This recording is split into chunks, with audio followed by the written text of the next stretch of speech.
Alcoholic anonymous, यानी anonymous के बारे में बताया था कि गुमनामी, यही नारकोटिक्स के बाद जो अनोनिमस आता है ये वही अनोनिमस है, समझे ना। गुमनामी, नामहीनता, अनामता और गोपनीयता, या फिर एक ऐसी स्थिति जहां नाम धारण नहीं होता। ठीक है, तो ये अल्कोहलिक्स अनोनिमस ये एक संस्था है, जैसे कि नारकोटिक्स अनोनिमस है। तो अल्कोहलिक्स अनोनिमस से ही नारकोटिक्स अनोनिमस बनी है। ठीक है, तो ये नारकोटिक्स अनोनिमस के 12 कदम अल्कोहलिक्स अनोनिमस से लिए गए हैं, जो हमारी रिकवरी के कार्यक्रम का मूल आधार है। ठीक है ना, पहले यही बनी थी। तो वो आगे कह रहा है कि हाँ, अल्कोहलिक अनोनिमस यानी जो लोग शराब पीते हैं, लिक्योर, जो पीने वाले तरल पदार्थ नशे का सेवन करते हैं, जैसे बियर हो गई, शराब हो गई, विस्की, रम, वोडका, ये वो जितनी भी चीज़ें चल रही हैं। तो ये जो लिक्विड पीने वाले नशीले लोग हैं, इनकी एक अलग मीटिंग है। और जो नारकोटिक्स अनोनिमस है, यानी नशीले पदार्थ, जो सूखे नशीले पदार्थ इस्तेमाल करते हैं लोग, चरस, गांजा, गोली, कैप्सूल, स्मैक वगैरह वगैरह, तो इनकी नारकोटिक्स अनोनिमस है। ये दोनों अलग अलग क्यों हैं मालूम है? मालूम है ये दोनों अलग अलग क्यों हैं? ठीक है, तो इसमें कह रहा है कि 10 डॉक्टर बॉब अल्कोहलिक्स अनोनिमस के सह संस्थापक थे। हमारे भाईचारे का जन्म इनके स्थायी रूप से शराब से दूर होने के दिन 10 जून 1935 को माना जाता है। तो ये डॉक्टर बॉब जिस दिन शराब से दूर हुए थे, जो इनका पहला दिन था नशे से दूरी का, वो था 10 जून 1935। ठीक है, तो उसी दिन इस संस्था का ये जन्म मानते हैं, है ना। वो पहला दिन मानते हैं उसका, जैसे कि आज ही ये संस्था खड़ी करी है। ठीक है, तो इसका संदेश इन्होंने नीचे लिखा है कि 5000 से ज़्यादा लोगों को भेजा इस संस्था का संदेश। और ये संस्था खोलने की इनके मन में आई कैसे? मीटिंग खोलने की ये संस्था इनके मन में आई कोई कैसे? तो ये एक डॉक्टर वो बहुत ज़्यादा नशा करते थे शराब का। ये एक स्टूडेंट थे लॉ कॉलेज, उसके मेडिकल कॉलेज के, क्या थे? मेडिकल कॉलेज के स्टूडेंट थे। ये डॉक्टर बनना चाहते थे। ठीक है, तो ये जिस कॉलेज में पढ़ा करते थे, उस कॉलेज में और भी लड़के, जवान लड़के लड़कियां, वो शराब पीते थे थोड़ी थोड़ी। वो सोशल ड्रिंकर वाले जो होते हैं, जैसे आजकल कॉलेजों में पी लेते हैं, फिल्मों में दिखाते हैं। फूल और कांटे में देख लो, अजय देवगन की है।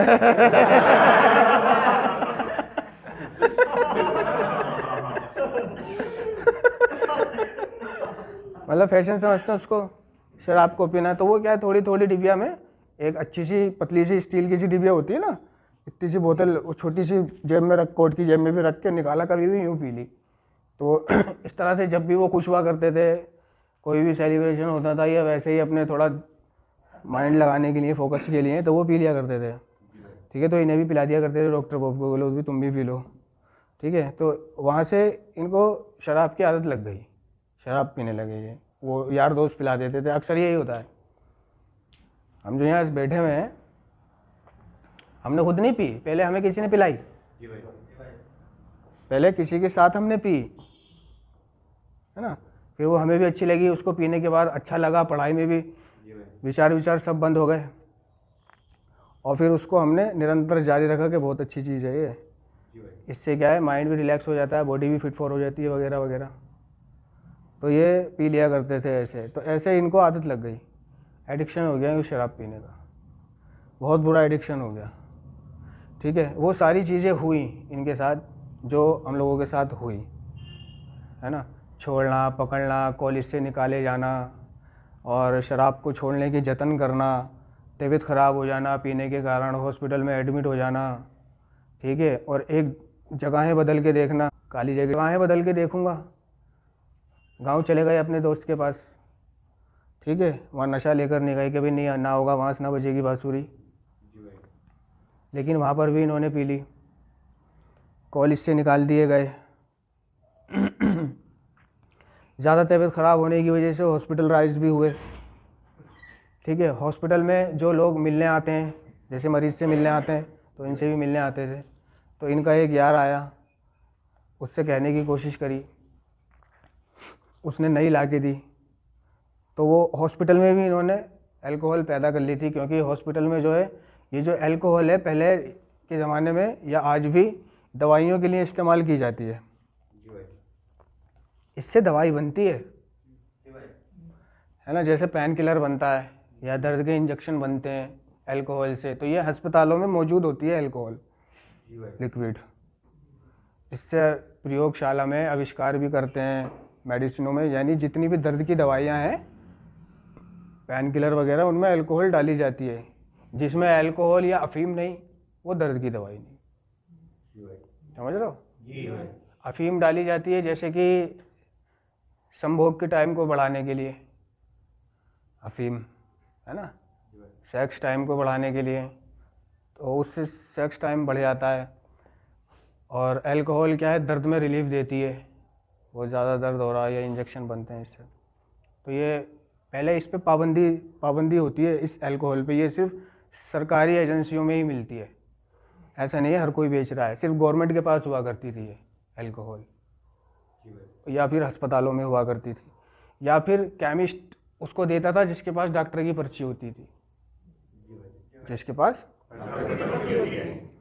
डॉक्टर की पर्ची होती है, तो वो तो आज भी है, केमिस्ट उसी को नशीली दवाइयाँ देता है जो डॉक्टर की लिखी भी होती है, या तो वो केमिस्ट जानने वाला हो, हमने पटा रखा हो उसे, है ना। नशेड़ी क्या करता है, थोड़ा यहाँ पे याद दिला देना, नशेड़ी जो होगा मेरे जैसा क्या करेगा वो अगर वो इंजेक्शन लगाने वाला है या नशे की गोलियां खाने वाला नशेड़ी है टॉप लेवल का, तो वो केमिस्ट वाले को पटा के रखता है, उससे दुगने रेटों में दुगने पैसे देकर अपनी नशीली दवाइयाँ लेता है, ठीक है। तो बहुत से केमिस्ट ऐसे होते हैं कि उन्होंने सिर्फ केमिस्ट खोल रखा है सिर्फ दिखावे के लिए, लेकिन उनका काम नशीली दवाइयों को बेचने से ही चलता है ना। गोलियाँ, कैप्सूल, इंजेक्शन, ये बहुत ज़्यादा नशेड़ी आते हैं उनकी दुकानों पे और वो चलता है। बाकी की तो कॉस्मेटिक वगैरह की 2-4 पैरासीटामोल, कफ सिरप, ये सिरप, वो सिरप, क्रीम पाउडर रख रखा है दिखावे को, पुलिस वालों को दिखावे को केमिस्ट की दुकान है, ठीक है। असल धंधा उनका कैसे चल रहा है, हाँ, नशीले पदार्थों को बेचने से, यानी वो ड्रग को। तो एक दफ़ा क्या हुआ था कि शहर में कर्फ्यू लग गया था, तो आसानी से जो वाइन बियर की शॉप है वो बंद हो गई थी। जब कर्फ्यू ही लग गया है तो ये सारी चीज़ें बंद हो जाती थी। तो क्या है भाई, इन्होंने सोचा भाई अब तो मिल ही नहीं रही है, हर कोई ये सोचेगा जैसे अभी लॉकडाउन लग के निपटा है, लॉकडाउन में कहाँ मिल जाएगी, पुलिस वाले जाने ही नहीं दे रहे कहीं, है ना, डंडे पड़ते हैं जैसे बाहर निकलो, कितना जीना आराम कर रखा था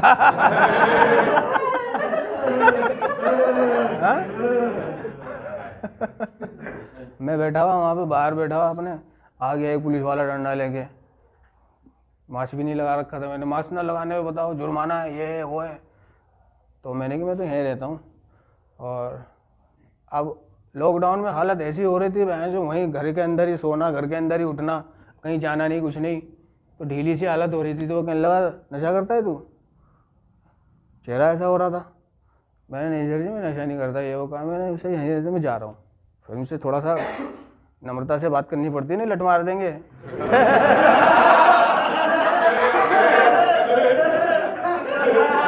है ना। और जो चोड़े हुए हैं उन्हें पकड़ के ले गए, पकड़ के, जो चोड़े हुए हैं। मैं तो ऐसे ही खड़ा हुआ हूँ, मास्क लगा तो रखा है, नहीं लगाऊंगा मास्क, यहाँ ये कोई, तो उन्हें पकड़ नहीं लिया, पकड़ के फिर वहाँ तोड़ा, फिर जुर्माना लगा उनके ऊपर, है तो क्या फ़ायदा, थोड़ा नम्रता से बात कर लो। तो क्या है, बहुत से नशेड़ी जो थे लॉकडाउन में, अगर वो चाहते तो नशा छोड़ सकते थे, नहीं पी, छोड़ गए, विड्रॉल भी निकल गए। लेकिन जब माहौल खुला, वो नशेड़ी फिर भाग गया पीने के लिए, है ना? ऐसे हो ना, क्यों भाग गया पीने के लिए? थी नहीं तो नहीं पी, उसके विड्रॉल शिड्रॉल निकल गए, सबर रहा। लेकिन वो चाहता तो उसे कंटिन्यू रख सकता आदत को, लेकिन नहीं चाह सकता था। क्यों? मन पे कंट्रोल ही नहीं है उसका, बीमारी पे नियंत्रण ही नहीं है। जैसे ही माल खुला फिर पीने लगा। तो ये जो रोकना होता है अपने आप को, ये नारकोटिक्स एनोनिमस का कार्यक्रम रुकवाता है, या एल्कोहलिक्स एनोनिमस का जो कार्यक्रम है वो रुकवा लेता है। जैसे कि मैं रुका हुआ हूँ और लोग रुके हुए हैं, पैसे हैं, आज़ादी है, सब कुछ कर सकता हूँ, है ना?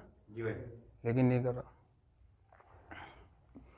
तो इनको पता लगा कि भाई वो जो था, क्या था, कर्फ्यू लग गया था। जैसे ही कर्फ्यू लगा तो ब्लैक में बेचने वाले भी उभर आए। ब्लैक में जब कभी कभी ड्राई डे होता है तो ब्लैक में नहीं मिल जाती, 100 की 200 में, 200 की 400 में बेच रहे होते हैं, पीछे खड़े होके, ठेके के पीछे साइड में बुला के, हाँ इधर आ।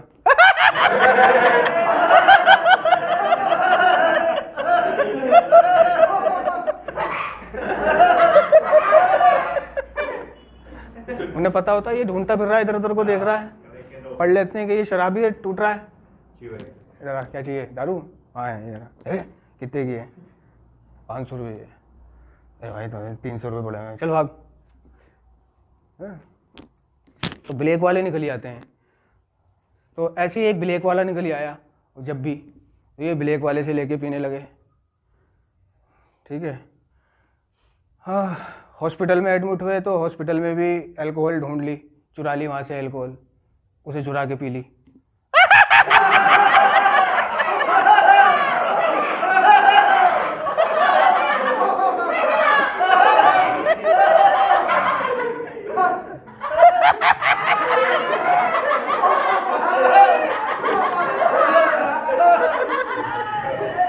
अब डॉक्टर ढूंढ रहे होंगे कांटू कहाँ गई।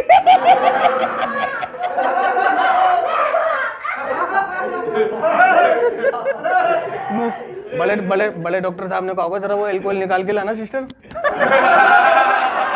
अब सिस्टर वहां जाके ढूंढ रहे होंगे कहाँ गई, ये तो रखी थी।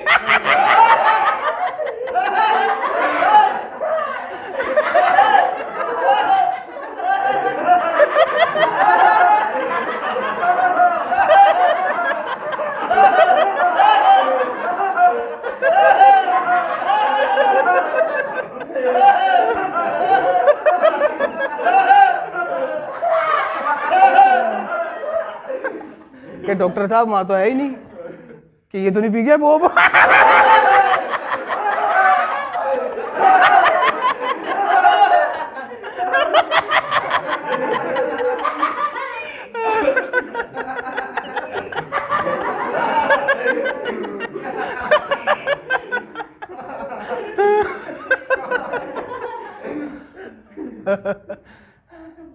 नशेड़ी जब हॉस्पिटल में एडमिट होता है ना, तो अगर उससे मिलने उसका कोई दोस्त आ गया तो वो उससे कहता है, जो उसकी मिजोटी जैसा है थोड़ा सा, है ना, कि यार आया तो एक पुड़िया ही डाल रहा था, जी भाई, हैं, ठीक है। अगर उसमें मरीज पे पैसे हैं तो कहेगा पैसे दूँ, ले आइए यार, यहाँ मिलती है संगम यार में, वहाँ जाएगा ना, वहाँ मिल जाएगी। अगर वहाँ नहीं मिली तो तारा अपार्टमेंट चला जाइए।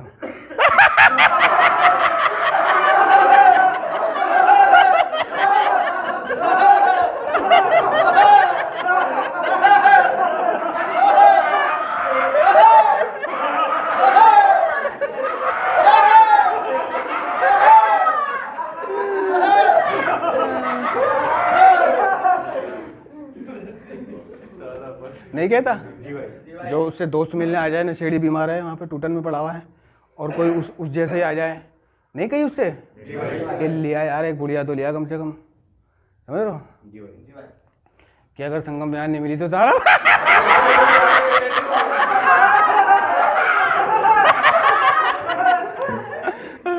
कि तारा पाठ में चला जाइए।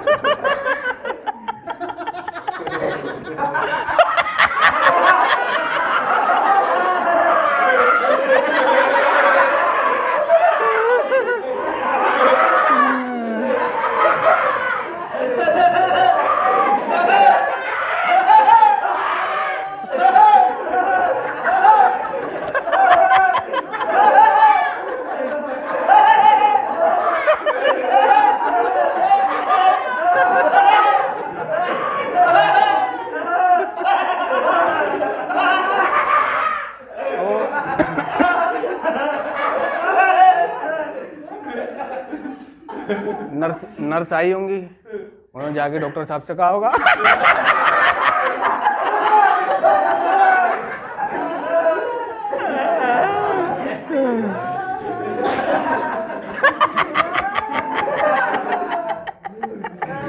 कि वो 26 नंबर बेड वाले को इंजेक्शन देना, जल्दी से जाके वहां से ना एल्कोहल निकाल के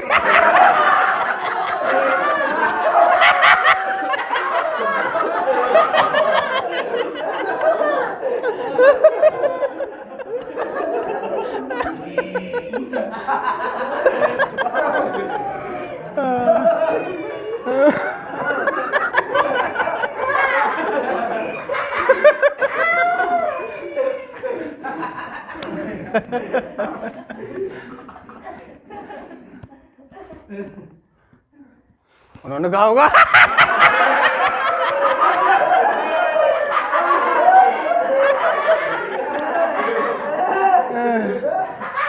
कि डॉक्टर साहब अलमारी में तो कुछ भी नहीं है, तो किधर ध्यान गया होगा उनका, डॉक्टर साहब का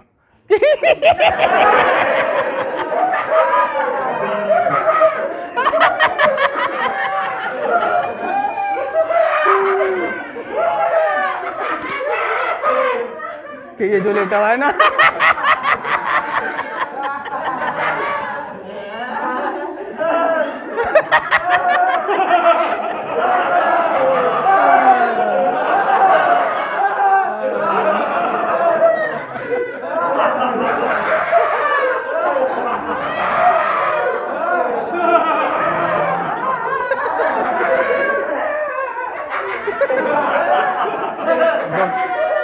डॉक्टर साहब ने कहा होगा कि आसपास कौन लेटा हुआ है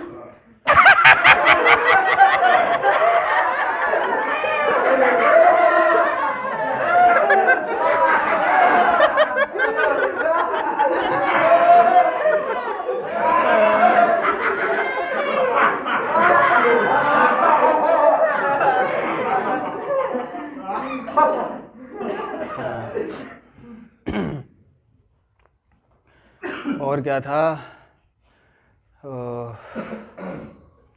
जैसे पी के आ जाते हैं और बीवी से थोड़ा डर लगता है पी के आने के बाद कि घर जाऊंगा थोड़ा बीवी अब कहेगी पिया है और थोड़ा झड़ती भी लेगी, ठीक है। तो ये क्या काम करते थे, बाहर से तो ठीक ठाक आते थे, ठीक है, और दारू की बोतल कभी मोज़ों में अड़ा के लाते थे, कभी दस्तानों में, और जब यहाँ पे भी पकड़े जाते थे दस्तानों और मोज़ों में, बीवी झड़ती ले लेती थी, ठीक है। तो क्या कर दिया था इन्होंने कि पानी की टंकी में बोतल रख दी थी कि यहाँ तो ध्यान ही नहीं जाएगा इसका, घर से बाहर से सूम से आए कि हाँ है ही नहीं कुछ, ठीक है, और रात को आराम से पानी की टंकी में से बोतल निकाल के पी, समझ रहे हो।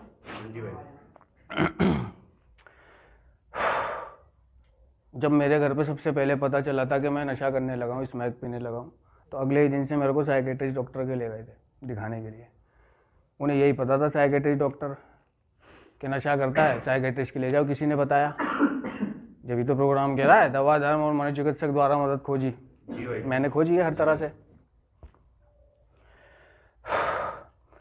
उसने मेरे को देखा और हर दूसरे दिन बुलाता था और मेरे घर वालों से ये कह दिया कि ये इसकी दवाई खाएगा, हर दूसरे दिन लाना, और ये कहीं बाहर ना चला जाए, बस बाहर ना जाए, इसका ये ध्यान रखना, और अगर ये बाथरूम में भी जाए तो बाथरूम में भी ध्यान रखना जल्दी निकल जाए। ये बाथरूम में अगर ज़्यादा टाइम लगा रहा तो समझ लो अंदर ये पी लेगा। पूरी निगरानी लगा दी मेरे ऊपर, कहीं नहीं जाने दे रहे मेरे को। बाथरूम में भी भैंस जो घोर रखा जा रहा है कि हाँ गया कहीं चरचर की आवाज़ तो नहीं आ रही। नशेड़ी क्या करता है इसमें, क्या बाथरूम में बैठ के पिन्नी सीधी करके पीने लगेगा, है ना। चाहे गांव गया है, चाहे शादी में, चाहे ब्याह में, कहीं भी है, वो जाएगा बाथरूम में आराम से, जैसे गांव का बाथरूम होता है, अंधेरा बल्ब तो होते ही नहीं उसमें बाथरूम के, गांव के बाथरूम में, ठीक है। तो मोमबत्ती जला के आराम से चिर कर आराम से पन्नी सीधी करना, आराम से पाइप बनाना और आराम से लेन लगाना, और जो इंजेक्शन बाज होगा वो आराम से अपना इंजेक्शन गर्म करना उस पर, आराम से करके और आराम से लगाना। वही लोटे में पानी ठंडा भी कर लिया, और फिर कश लगा रहा है बीड़ी के, धुआं उठ रहा है, वो सब बाहर जा रहा है, धुआं सबको आ रही है, अंदर कुछ हो रहा है ना। स्मैक का धुआं भैंचो कैसे फैल जाता है अचानक जैसे, सबको पता चल रही है। वो सोच रहा है मैं ठस्से में काम कर लूँ, मानो मोमबत्ती का धुआं है। अब मुझे जाने नहीं दे रहे कहीं पर भी, और मुझे पीनी थी, छोड़नी थी नहीं, मुझे नहीं छोड़नी थी, वो छुड़वा रहे थे घर वाले। अब मैं बाहर बैठ गया। मेरे पास 3500 रुपये थे, मैंने एक सौदा फाड़ रखा था, कल ही सौदा फाड़ा था, और आज मेरे को हॉस्पिटल ले गए, और अगले दिन से मेरे पे पहरा लग गया। तो मेरे पे पैसे थे अच्छे खासे, बस जा नहीं सकता था मैं। बाहर बैठ गया, जैसे मैं बाहर बैठ जाता तो एक बंदा दरवाजे पे खड़ा हो जाता था, ये कहीं चला ना जाए। तो मैं ऐसे ही बैठ जाता था, वही मन बहलाने के लिए बाहर। एक लड़का था जो शुरू में मेरे साथ नशा किया करता था, लेकिन फिर उसने नशा छोड़ दिया था। उसने एडिक्शन नहीं बनाया उसको, उसने छोड़ दिया, महीना 2 महीना करके स्मैक छोड़ दी। तो उसे निज़ामुद्दीन के अड्डे सब दिखा रखे थे। अब वो जा रहा था, वो घर वालों की नज़रों में ज़रा सही था, एडिक्ट भी नहीं था और ज़रा कामकाजी था, सही बंदा था। अब वो मेरे से बात करने लगा, घर वाले भी देख रहे हैं कि हाँ ये तो सही बंदा बात कर रहा है, कोई बात नहीं। उससे मैंने बोल दिया, मैंने की बात सुन, मैंने ऐसा है, मैं तेरे को 600 रुपये दे रहा हूँ, ठीक है, 500 रुपये के तो लियो पीस निज़ामुद्दीन जाके, और 100 रुपये मैंने की किराए के, ठीक है।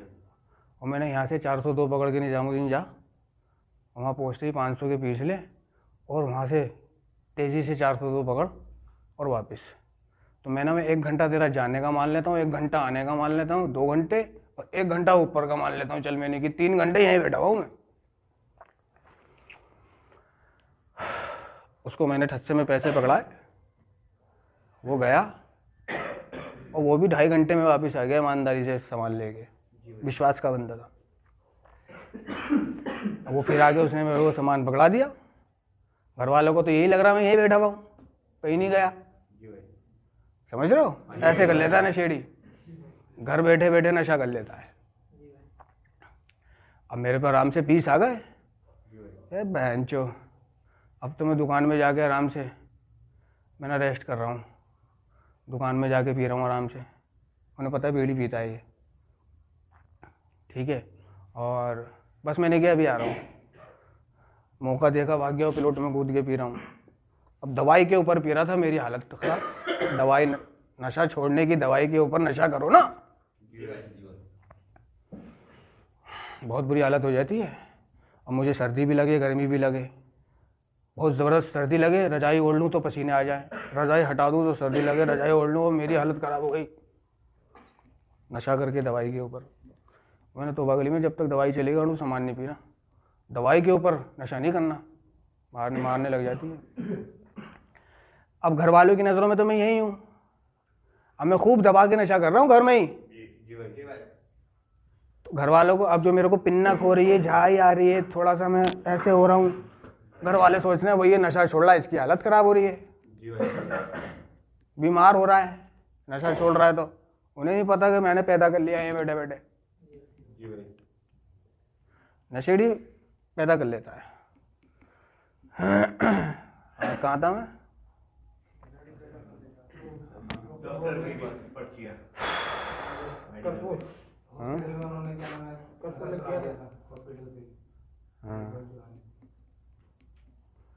डॉक्टर साहब ने कहा होगा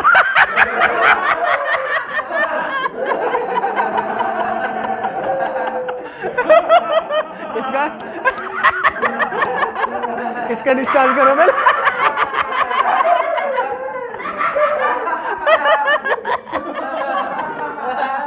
कि ये किसने भर्ती कर दिया कि ये तो सारा अल्कोहल पी के चुरा के पी गया।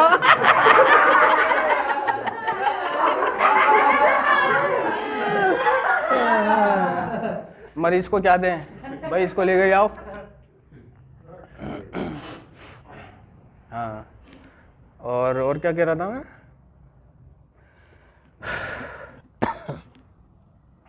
हाँ, अच्छा, छोड़ दी, मान लो एक दफ़ा उन्होंने छोड़ दी, कॉलेज से निकाल दिया गया, कॉलेज से निकाल के केमिस्ट की दुकान पे काम कर रहे हैं, ठीक है। तो इसके बारे में बताया कि जब वो केमिस्ट की दुकान पे काम कर रहे थे कुछ साल, तो वो पूरे दिल से काम करते थे, ठीक है। तो ये बताया कि जब तक वो केमिस्ट की दुकान पे काम करा उन्होंने नशा नहीं करा, क्योंकि वो वहाँ बिजी रहते थे।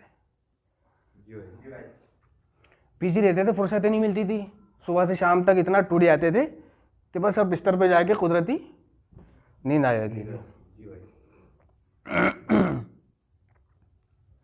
और क्योंकि एडिक्शन है, बीमारी है, फिर पी ली, फिर छोड़ पकड़ हालत ख़राब हो गई। एक दिन उन्होंने छोड़ रखी थी, पेट में दर्द हुआ नॉर्मली जैसे हो जाता है। अब उन्होंने पेट के दर्द को ठीक करने के लिए बजाय दवाई के, बजाय डॉक्टर को दिखाने के, उन्होंने अल्कोहल पीना ज़रूरी समझा। क्या है कि यार बर्दाश्त नहीं हो रहा, बहुत ज़बरदस्त दर्द हो रहा है। उन्हें पता है अगर मैं शराब पी लेता हूँ तो दर्द ठीक हो जाएगा, समझ ना। तो ये सोचकर उन्होंने फिर शराब पी ली, छोड़े हुए में, रिकवरी में, कि दर्द ठीक हो जाएगा, तो दर्द ठीक करने के लिए पी ली। डॉक्टर को दिखा सकते थे, है ना, कुछ और कर सकते थे। हर किसी के दर्द होएगा तो वो नशा थोड़ी करेगा, लेकिन नशेड़ी नशा कर लेता है, उसको कोई ना कोई बहाना मिल जाता है, दर्द हो रहा है जी भाई, या ये हो रहा है, ये वो हो रहा है, उसको पता मैं नशा कर लूँगा, राहत मिलेगी जी भाई। ठीक है, इस तरह उन्होंने पेट का दर्द दूर करने के लिए फिर से नशा कर लिया, और फिर से जब नशा कर लिया तो फिर शुरुआत हो गई। अब एक दिन वो भी आता है कि नशा नहीं होता। ऐसी रातें भी तो हमने काटी हैं जब नशा नहीं है, टूटन में काट रहे हैं, तड़प रहे हैं जी भाई, दर्द हो रहा है या चिल्ला रहे हैं, कुछ भी है, तकलीफों में, उल्टी पित्त, है ना, काट रहे हैं, क्या करें, है ही नहीं, ऐसे भी काटे, ऐसे भी दिन काटे। ठीक है, तो वो कहते थे कि अगर वो रात को नहीं पिए तो उन्हें नींद नहीं आती थी, तो नींद के लिए भी पीते थे वो, नींद के लिए। ये सारी चीज़ें हमें सिखाती हैं, वो नींद के लिए पीते थे। कहते हैं कि मुझे रात को नींद ना आने का डर खाया जाता था, रात को नींद ना आने का डर खाया जाता था। ये डर मुझे भी खाता है, रात को नींद ना आने का जी भाई। मैं तो बड़ी दुआएं करता था, अब नहीं करता, हमें थक गया दुआएं कर करके। मैंने बहुत दुआएं करी हैं रातों को नींद की, मगर आती ही नहीं मेरे को, नहीं जाने क्या बात है, कभी आ जाती है, कभी नहीं आती, कभी मैं तकलीफ़ में रहता हूँ, अधूरा सोया हुआ, कभी पूरा सोया हुआ, कुछ अच्छा नहीं लग रहा होता, आंखें जल रही होती हैं, सुस्त, चुपचाप, शांत। लोग कहते हैं भाई इसका तो स्वभाव ही शांत है, ये तो चुप रहता है। अब मैं फीलिंग में मेरे को, तो मैं सोया नहीं हूँ, मैं क्या बोलूँ, क्या हंसूँ, है ना, कि ये तो भाई ऐसे ही रहता है सून। तो नींद ना आने का डर बड़ा ख़तरनाक होता है। आज के दिन मुझे एक ही डर है, नींद ना आने का डर, ये मुझे भी है कि अगर मेरे को नींद नहीं आई तो अगले दिन मैं क्या करूँगा, अगले दिन मेरा बहुत ख़राब जाएगा। तो इसलिए पी लेते थे वो, नींद ना आने के लिए। आखिर में 100 बातों की एक बात कि उसकी बीवी जो थी बॉब की, वो अपनी एक सहेली से मिली। अपनी सहेली से उन्होंने जिक्र करा कि भाई ऐसे ऐसे मेरा मियाँ तो बहुत शराब पीता और ये है वो है, जैसे हो जाता है। तो उसकी जो सहेली थी, उसका जो पति था वो एक रिकवरिंग एडिक्ट था। क्या था? हाँ, वो भी शराब पीता था, उनने छोड़ रखी थी, वो क्लीन चल रहा था। तो उनने बताया कि भाई मेरा पति भी पीता था, मेरे पति ने छोड़ ले, कि ऐसा करो तुम अपने मियाँ को मेरे मियाँ से मिलवा दो, जैसे होता है नहीं होता कि भाई उनका लड़का नशा मुक्ति से आया, उनने छोड़ रखी है, तो ज़रा उससे को बुला देना, थोड़ा उसकी आंटी आई बात करने के लिए, उनके लड़के को भी कुछ शिक्षा दे देगा, समझा देगा। अब वो शर्त रख रहे हैं वहाँ पे, वो कह रहे हैं कि भाई कल को 7 बजे चलना वहाँ पर मेरी सहेली के घर पे, उनका पति ऐसे ऐसे, उनसे थोड़ी देर बात कर लेना। वो कह रहा मैं नहीं जा रहा। क्या कह रहा? मैं नहीं जा रहा। तो वो बड़ी मिन्नतें कर रही है बीवी, है चल दो, कोई नहीं, थोड़ी देर की तो 10 मिनट बाद। तो उनने ये कहा, डॉक्टर बाबू ने, कि बस 5 से या 7 मिनट, 5 या 7 मिनट, वो भी तेरे कहने पे, 7 से 8 मिनट नहीं होंगे, मैं उठ लूँगा वहाँ से। क्या ठीक है, चलो। क्या ये शर्तों पे जा रहा है कि 5-7 मिनट? मन नहीं है। अब वहाँ उससे बात करी तो रिकवरिंग एडिक्ट में एक ऑटोमेटिक एक चमत्कार होता है। रिकवरिंग एडिक्ट के साथ जब यूज़र बैठेगा ना तो वो उसे समझाने लगेगा, अपने अनुभव बताने लगेगा, तो वो सुनते रहे। अब सुनते सुनते क्या है कि पहचान भी नहीं लगी, हाँ भाई मैं भी ऐसा करता हूँ। वो सारी कहानी उसकी बोल रहे थे बॉब की, जैसे हम शेयरिंग में सुनते थे ऐसा नहीं लगता मेरी कहानी बोल रहा है। जी भाई। सुनते सुनते 5-7 मिनट क्या वो काफ़ी समय गुजर गया। इसी तरह वो अगले दिन उससे बात करने के लिए गए। ठीक है, तो जब ये दोनों आपस में बातें करते थे तो इनका वक्त अच्छा गुजर जाता था और ये पाते थे कि भाई जो मेरी टूटन का समय होता है, टूटन का समय वो गुजर जाता था। और शेयरिंग में इतना खो जाते थे आपसी बातचीत में कि नशे की टूटन ही नहीं होती थी।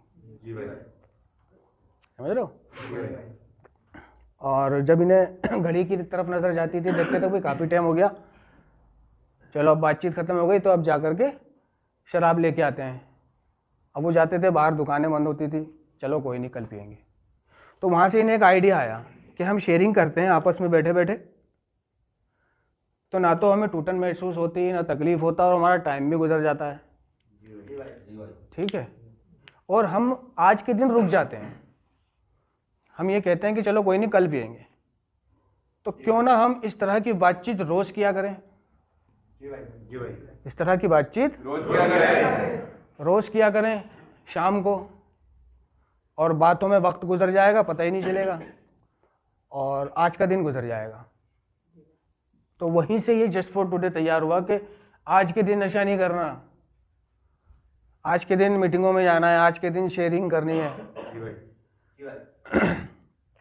तो जब इनको ये आइडिया आया तो इन्होंने एक अल्कोहलिक्स एनोनिमस नाम से संस्था बना दी, खोली, और लोगों तक मैसेज पहुंचाया कि भाई ऐसे ऐसे जो भी लोग शराब पीते हैं आया करें, ऐसे ऐसे उनकी शराब छूट जाएगी। लोगों ने भाई आना शुरू करा, भाई देखते हैं क्या है।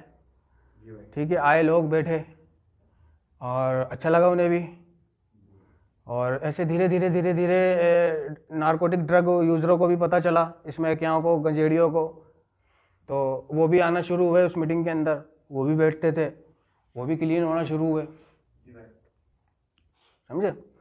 तो ये जो ड्रग एडिक्ट आते थे उसमें इन्हें सब कुछ मिलता था, उस मीटिंग में सब कुछ मिलता था, यानी होप मिलती थी, स्टैंड मिलती थी, बल मिलता था, आशा मिलती थी। ठीक है, आज के दिन जीने की एक हिम्मत मिलती थी, अच्छा भी लगता था, सब कुछ मिलता था सिवाय एक चीज़ के।